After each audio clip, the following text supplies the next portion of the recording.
Hey guys, welcome to my channel. Today we're playing Ducktales Remastered on the PlayStation 3, and I also wanted to sort of explain to you why I haven't made videos. I really don't need to, but I care about you guys and I appreciate everything that you've done to support the channel, and I just thought it was fair to you.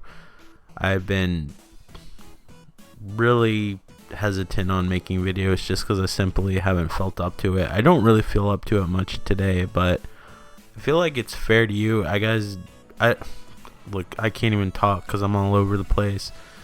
I don't want you guys to think that I quit making videos or anything. I just kind of took a break without really making an announcement. Sometimes I feel like my channel's not big, you get in that negative thought process where you're like, nobody's even gonna notice and all this stuff, and maybe nobody hasn't, I don't know.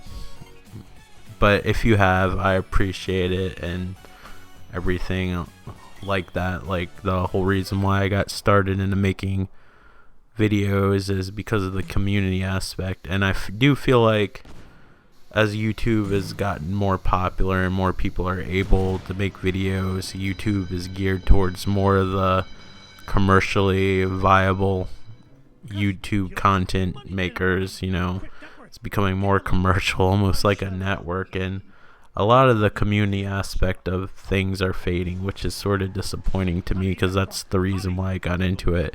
I think I got into it a little bit too late, but I think I've met great people along the way, and despite all odds, even if I have a small subscription base that communicates with me, it makes it worth it. And I make stuff for me too. I mean, I'm not trying to sound super selfish or anything, but I do make videos that I find enjoyable to watch. So sometimes people will give constructive criticism and I'll listen to it and take it into account.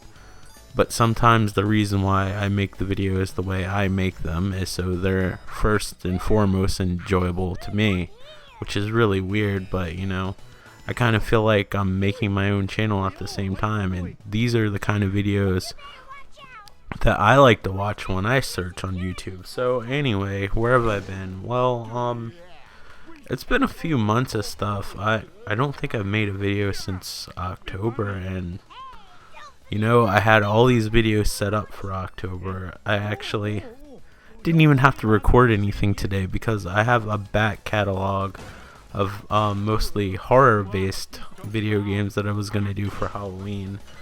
But anyway, September, October, I'm not going to really get into why, because some stuff's personal that I don't want to share at the moment, and it's fair to the people that are involved. And sometimes I just generally didn't feel good. Sometimes I don't deal with stuff till later. I know plenty of people have made videos about depression and anxiety and stuff like that, and I don't really want to get into it too much, but people who don't deal with clinical depression or acute anxiety disorder and stuff like that, I'm not trying to use it as a crutch or anything. That's why I don't like to talk about it. You're just not going to understand really unless you go through it yourself. It's like being sick and having the flu, and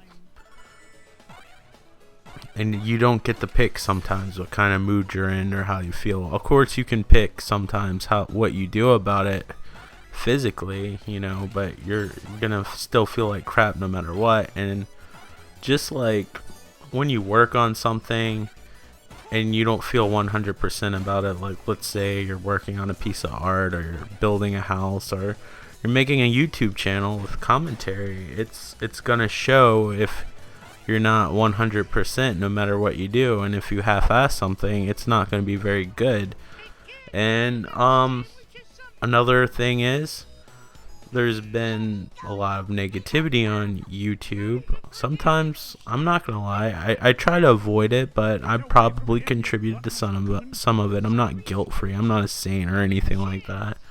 But I just couldn't deal with with being part of the community. I rather have just been an observer, and sometimes even observing the negativity was hard, you know. Like sometimes I watch videos and, you know, people are like making comments about, oh, you're supporting DLC, or Star Wars Battlefront's a perfect example. Oh, you're supporting this game, so it's your fault the way things are. You're an idiot and you're a moron and all this stuff, and you're one of the sheeple, you're one of the lemmings that jump off the cliff falling behind 10 other people. I apologize about that text message. I didn't realize my phone was on. My life isn't incredibly social, so I figured I wouldn't get any phone calls at this point. I'm turning it off as we speak now, but at the end of the day, as much as I love video games as a hobby and stuff like that, it's not what's important, to be honest. Because even though we're like, we want content that lasts forever, I don't think it's worth that amount of money. Whatever amount of enjoyment that you get out of a game, no matter what anybody thinks or how horrible it is to them, as long as you enjoy it, that's all that counts. As long as the content's worth something to you, that's all that matters. Yeah, sometimes it sucks when people try to take advantage of you, but at the end of the day, it's a game. You're not gonna last forever. You're gonna die one day. So even if you want like games that last forever, like with controversial online stuff and things like that, it's unavoidable. We all die one day. Nothing's forever.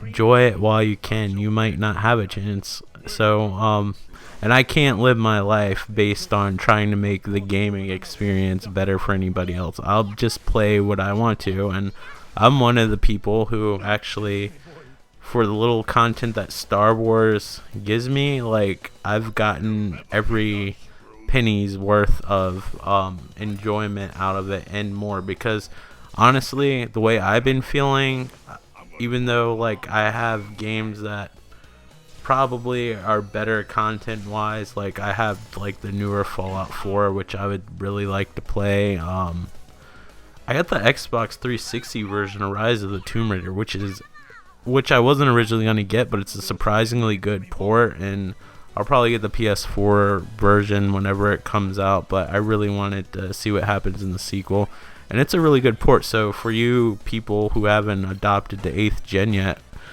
and have an Xbox 360, I would highly recommend you checking it out. It feels as polished as at least the original Tomb Raider that came out on the 360, even though it's the remake or whatever one came out before Rise of the Tomb Raider. Like, I have that, and I mean, I have quite a few games like Assassin's Creed Syndicate. I went back and played Unity, which everybody shit on, and that's also a surprisingly good game. And now that it's patched, it's even better. I enjoyed it before, but you know, I got lost with other releases. So there's tons of games I would like to talk to you guys about and do stuff. But anyway, long story short, I've been dealing with all of this shit, you know, that's been bothering me. I don't want to go into detail, but every time I was about to make a video, something else in my life turned up, and it was a little bit hard. And then Thanksgiving, which I know isn't a holiday all of you celebrate, but where I live, and I'm sure a lot of you at least know what Thanksgiving is, but anyway, in my family, it's all about getting together with your family and spending time, you know. I was in the ICU. I got a call at 2:30 in the morning. My grandmother didn't really know who she was talking to. She was scared. It was pretty upsetting, and we went to the hospital. My grandmother's been through so much, and we just kind of took it for granted. It's just one of those things that's just gonna fix it. I mean, I was there with her through her surgeries and stuff like that throughout life. You know, you feel like everybody's invincible. You know, I was there taking her to her radiation treatments during cancer. She beat that. You always thought she would come through because she's tough, but she's 87 years old, you know. And yeah, we're in the ICU, so we figured it was obviously something serious. I mean, any health problem that brings you into the ICU is usually serious, but come to find out that she had basically a dissection in her aorta, which is the main blood supply to your entire body from your heart, and yeah, and it was deteriorating. So they're like, we don't know whether she has a week, hours, or like days. It was tough. It's hard to talk about now because I don't even realize it. They were kind of hinting at a month, but anyway, it's just a disease. Like, you have like 2 layers of your aorta. The inside layer was ripped, and it was ripping, and eventually it would break, and then she would end up bleeding to death and internally. And I visited her last Wednesday night, and she woke up, she couldn't breathe, and she was in pain, and that's exactly what happened. So I ended up losing one of my best friends in life and whatever, and it really sucks. And this video is about to end. I'm doing recording commentary over it, but yeah, I've been dealing with that. I'd like to make more videos, and it sucks. I want to be more enthusiastic, but I don't want to give you a video unless I'm ready. I didn't quit, but I wanted to be honest with you guys and just said a lot of stuff is going on, and I'm dealing with this. That was like my second mother, and it's tough. And being 30 and all my friends are settled down, a lot of times she was my go-to person. I don't have that anymore, and it sucks. I'm not asking for pity or anything. I'm just explaining. So anyway, this is Ducktales on the PlayStation 3. If you like 2D platformers, I would definitely check it out. It definitely has a classic vibe like the original Ducktales on the NES, but it's an obvious remake. So thank you guys so much for being patient with me and supporting the channel, and as always, thanks for watching. I'm sorry for the long wait. Hopefully I'll do videos soon. Take care. Bye. If you want to, like, comment, and subscribe. Thanks for watching.